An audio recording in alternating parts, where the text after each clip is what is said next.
I no longer had to. I kind of got to identify with, this is your shot, this is your life, and this is all you get. And if you piss it away, then that's what happens. You piss it away, you know. But it also makes you realize that, like, if you see people suffering and then you do nothing, like, it's not going to be okay for them later. It's not going to. They're not going to get some sort of reward for suffering. You know, right? That you have to actually help that person to make a difference in their life.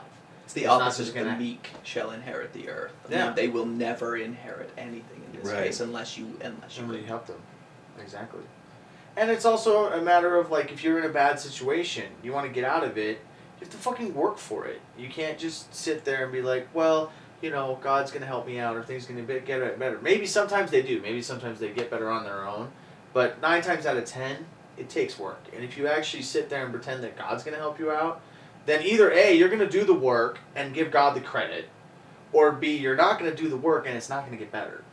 You know, so those are the kind of themes that I get out of not believing, the comforts that I get out of it, because instead of just, like, hoping for my Sky Daddy to take care of me, I work to make things different, I work to make things better, and I don't, you know, and I move on from death rather quickly now, but, and maybe somehow, a lot of people, I think, would count that as a cold-hearted, you know, way of going about things, but at the same time, you're not going to get anything, you know, from agonizing over the loss. Yeah, from agonizing over these losses and just feeling that sorrow and that pain of them being gone forever. It's like, you know what, you go to the wake and you go, you know what, it sucks that they're gone, it sucks that they're dead, but you know what, the next day, move on.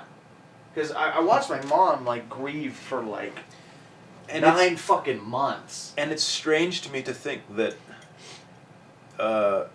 as an atheist, despite the fact that your standpoint is that this person is gone forever and that's it, and you're never going to see them again and anything, and you get over it so fast, and then you have religious people in your life that just agonize, you know. And they're supposed to be in a better place. Right, and that is a big disconnect for me, and it reminds me of this idea that it strikes me in my personal experience that the people who are the most afraid of death are the religious. Because, and I think it's because that's one of the things that when I came to terms with being an atheist, that was a relief to me, to not think that there is this being that I can't seem to communicate with, that I need to live up to somehow. And then the idea, well, there's actually no reason to believe that this being exists, that was a huge weight off my shoulders.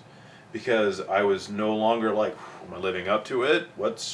When I die, what's waiting for me on the other side? Because, you know, now there's no reason to think that there's anything waiting for me.